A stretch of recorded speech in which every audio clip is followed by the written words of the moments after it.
오늘 창세기 28장 말씀을 통해서 고난 속에 주어진 영적 깨달음이라는 제목으로 말씀을 나누겠습니다. 아브라함과 이삭의 나이 차이는 100세죠. 당연히 아브라함이 이삭을 그의 나이 100세에 낳았기 때문입니다. 아브라함이 죽은 나이는 175세로 기록되어 있습니다. 그리고 이삭이 야곱과 에서를 낳은 나이가 60세입니다. 그러니까 60세면 아브라함은 160세죠. 175세에 죽었으니까 15년을 이삭이 낳은 에서와 야곱과 함께 했다라는 것을 우리가 알 수가 있습니다. 야곱은 15살이 될 때까지 조부 아브라함이 생존해 있었기 때문에 누구보다도 아브라함의 믿음의 여정에 대해서 많이 듣고 또 잘 알고 있었을 것입니다. 조부 아브라함은 이제 야곱의 입장에서 보면 증조부 데라를 따라서 함께 갈대아 우르에서 하란으로 먼 거리를 이동해서 왔고, 또 하란에서 비록 자신의 증조부 데라는 죽었지만 아브라함이 가나안 땅으로 또 이동해서 오게 되어서 가나안 땅의 거류민으로 또 이제 3대째 아브라함, 또 이삭, 자신 야곱까지 이렇게 살고 있다는 사실을 그가 계속 자라게 되면서 알게 되었을 것입니다. 오늘 본문 창세기 28장에 보면 아브라함은 하란 땅에서 가나안으로 왔지만 오늘 야곱은 반대로 자신의 형 에서를 피하기 위해서 이 바단 아람이라고 하죠. 2절에 보면 바단 아람의 그 지역명입니다. 우리로 이야기하면 전라도 이렇게 되는 것이죠. 그곳에 있는 하란, 아브라함이 이제 바단 아람에 있을 때 하란에 있었죠. 또 하란 외에도 대표적인 도시가 갈그미스라는 것도 다 바단 아람에 속해 있습니다. 그래서 이제는 반대로 자신이 브엘세바에서부터 위로 올라가서 하란으로 이제 가는 그러한 길을 가게 됩니다. 2절부터 4절 말씀에 보면 일어나 바단 아람으로 가서 내 외조부 부드엘의 집에 이르러 거기서 내 외삼촌 라반의 딸 중에서 아내를 맞이하라. 전능하신 하나님이 내게 복을 주시어 내가 성육하고 번성하여 내가 여러 족속을 이루게 하시고 아브라함에게 허락하신 복을 내게 주시되 너와 함께 내 자손에게도 주사 하나님이 아브라함에게 주신 땅 곧 네가 거류한 땅을 내가 차지하게 하시기를 원하노라. 그러니까 그의 아버지 이삭이 야곱을 떠나보내면서 그가 복을 빌고 기도했던 중요한 내용은 아브라함에게 허락하신 복이 바로 너에게, 야곱 너에게 주어지고 또 너와 내 자손에게도 그 모든 복이 이어져서 또 하나님께서 선조를 통하여서 약속하신 땅을 내가 차지할 수 있도록 하나님께서 복 주시기를 원한다라는 그런 복을 빌고 있습니다. 아브라함의 복에 대한 이야기는 야곱이 그토록 할아버지 아브라함에 대한 이야기를 듣고 또한 그가 하나님의 부름을 받아 그의 나이 15살에 하나님의 품으로 자신의 조부 아브라함이 그 돌아간 그러한 상황 속에서 어렸을 때 많이 들어왔던 그러한 이야기입니다. 그런데 그 자신의 손주에게 주신 하나님의 유업이 이제는 자신에게 이어지고 또 내가 비록 이 땅을 떠나게 되지만 다시 이 땅에 돌아올 것이다라는 그 기대를 가지고 바단 아람으로 떠나게 되는 것입니다. 이때 야곱의 나이는 40세가 넘었을 것으로 추정할 수 있습니다. 왜냐하면 쌍둥이 형 에서가 40세의 헷족 속의 딸들 중에서 2명을 아내로 삼아 부모가 근심했다라는 표현이 26장 후반에 나오고 또 27장에 이삭의 나이가 많아서 눈이 어두워 잘 보지 못하는 때 축복하려고 했던 사건이 나오기 때문에 사건의 순서상 야곱의 나이도 아마 40이 넘었을 거라고 추정할 수 있습니다. 이삭의 나이는 100세가 넘었죠. 지금으로 보면 100세이면 정말 하나님께로 부름받을 때가 이제 가까운 나이입니다. 하지만 이삭이 창세기 35장에 보면 180세에 하나님의 부름을 받았다라는 말씀이 있습니다. 그래서 180세 인생 중에서 100세 정도로 본다면 물론 나이가 그렇게 적지는 않지만 이삭이 상당히 그의 시력이 빨리 나빠졌다는 것을 알 수가 있습니다. 어쨌든 이삭의 나이 100세가 넘은 상황에서 자신의 아들 야곱을 보내면서 여러 가지로 자신의 어떤 육체적인 기능이나 여러 가지를 볼 때 많이 걱정이 되었을 것 같습니다. 야곱은 그의 나이 40세가 지나서 이제 부모를 떠나서 바단 아람으로 이제 가게 되죠. 이에 반해 오늘 본문 8절에 보면 에서는 하나님을 잘 알지 못하고 하나님의 뜻을 쫓지 못하는 그러한 모습들을 계속해서 보이고 있습니다. 8절 말씀에 보면 에서가 또 본즉 가나안 사람의 딸들이 그의 아버지 이삭을 기쁘게 하지 못하였다라고 말씀합니다. 이 내용을 보면 아버지 이삭이 자기 에서 자신을 기뻐하지 못한 이유가 자신의 아내들이라는 사실을 깨닫게 됩니다. 하나님을 경외하는 백성이요 또 자신의 친척 가운데서 아내를 삼아야 되는데 자기가 그렇게 하지 못하고 가나안 족속에게서 아내를 얻었기 때문에 그의 아버지 이삭과 어머니 리브가가 기뻐하지 않았다는 사실을 이제 알게 됩니다. 그래서 이번에는 이스마엘의 자녀인 이스마엘의 딸이요 느바요스의 누인 마알랏을 아내로 맞이했다라고 기록하고 있습니다. 그러니까 결국에는 이것도 에서가 가지고 있는 영적인 무지에 대해서 이야기해주고 있죠. 왜냐하면 이스마엘은 아브라함의 유업을 이을 자손이 아니기 때문에 그의 딸을 얻어서 혼인한다라고 해서 그의 아버지 이삭과 어머니 리브가가 기뻐할 이유가 전혀 없는 것입니다. 이와 같이 에서는 계속해서 영적인 무지 가운데서 살아가고 있지만 야곱은 계속해서 하나님의 약속을 붙잡고 믿음의 유업을 따라서 살려고 노력했다라는 것을 우리가 알 수 있죠. 10절 말씀에 보면 브엘세바에서 그가 하란으로 이제 향하게 됩니다.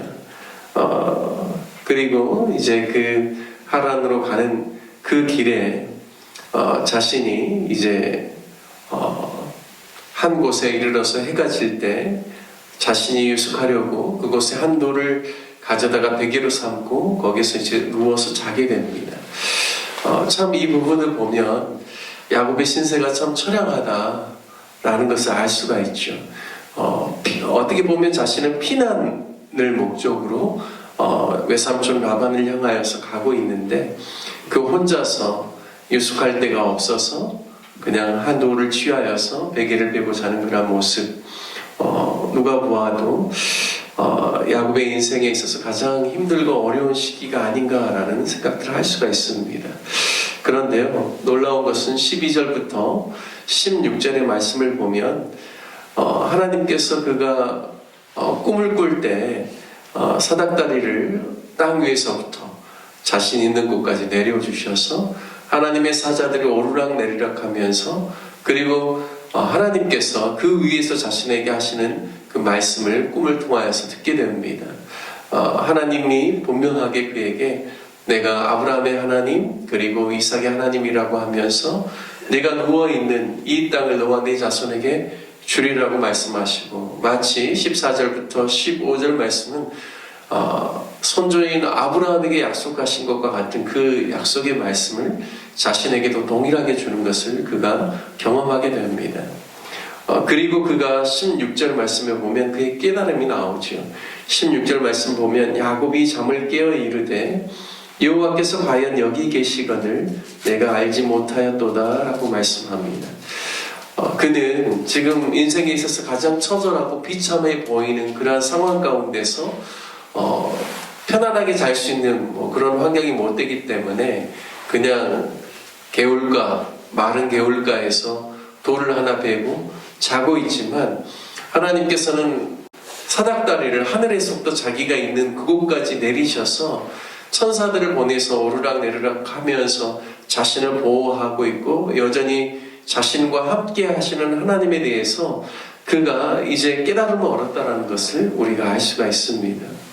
가장 인생의 처절한 장소, 가장 비참하게 인간적으로는 보여지는 그 장소일지라도 하나님께서는 당신의 사람, 그리고 유업을 이을 자를 그냥 두지 아니하시고 하나님께서 함께 하시고 보호하시고 인도하신다라는 사실을 분명하게 보여주고 있고, 야곱은 그 깨달음을 거기에서 얻은 것입니다. 그래서 그가 비록 도망가는 신세요, 피난가는 신세이지만 하나님을 향한 열심과 하나님의 유업을 잇고자 하는 자신의 바람과 소원을 하나님께서 인정해 주시고 또 약속해 주시고 복을 주시고, 그가 비록 모르는 땅, 가보지 않은 땅, 그러한 낯선 땅에 가지만 하나님께서 여전히 나와 함께 하시고 또 나를 붙들어 주신다라는 것에 대해서 그가 분명한 깨달음을 가졌다라는 것을 알 수가 있습니다. 그래서 자신이 베고 잤던 그 돌을 기둥 삼아서 18절 말씀에 보면 그 위에 기름을 붓고 그곳 이름을 베델, 하나님의 집이다 라고, 그 성의 이름이 원래 루스지만 자신이 베델이라고 그 이름을 붙이게 됩니다. 그리고 분명하게 하나님께서 다시금 하나님이 약속하신 것처럼 나로 하여금 이 땅에 돌아오게 하실 것에 대한 믿음을 가지고 이곳이 바로 하나님의 집이 될 것이요, 내가 하나님께 주신 모든 것에서 10분의 1을 반드시 하나님께 내가 드리겠습니다. 하나님께서 나로 하여금 이 땅으로 다시금 돌아오게 하실 때 내가 그 모든 약속을 지키겠다라고 그가 이야기하고 있습니다. 이러한 영적인 깨달음, 영적인 눈이 열리는 것이 얼마나 중요한지 모르겠습니다. 저는 이 부분을 보면서 마치 예수님을 핍박했던 신약의 사도 바울이 다메섹 도상에서 예수님을 만남으로 말미암아 그가 그 강한 빛을 보면서 육적인 눈은 멀어졌지만 그의 영적인 눈이 띄어져서 이제는 더 이상 그가 예수님을 핍박하고 교회를 핍박하는 것이 아니라 예수님만이 참 메시아요 구원자이심을 그가 깨닫고, 오히려 그가 영적인 눈이 이제 열려서 180도 인생이 바뀌어서 우리 예수님을 증거하고 또 주님의 몸된 교회를 세우는 그러한 사람으로 변화되었던 그런 영적 깨달음을 생각해보게 되었습니다. 야곱의 인생에 있어서도 자신이 비록 속이는 사람이었고 또 가정 안에서 여러 가지 분란을 일으키기도 했지만 이 사건 이후에 이제 야곱은 정말 하나님의 사람으로 또 하나님의 함께 하심을 믿고 영적인 유업을 이을 자로서 반드시 하나님께서 그 약속을 이루신다라는 믿음을 가지고 변화된 사람으로 이제 바단 아람에서의 새로운 삶을 시작하게 되어지는 그러한 여정이 이제 시작되고 있다라는 사실을 오늘 우리가 읽은 창세기 28장 말씀을 통하여서 깨달을 수 있습니다.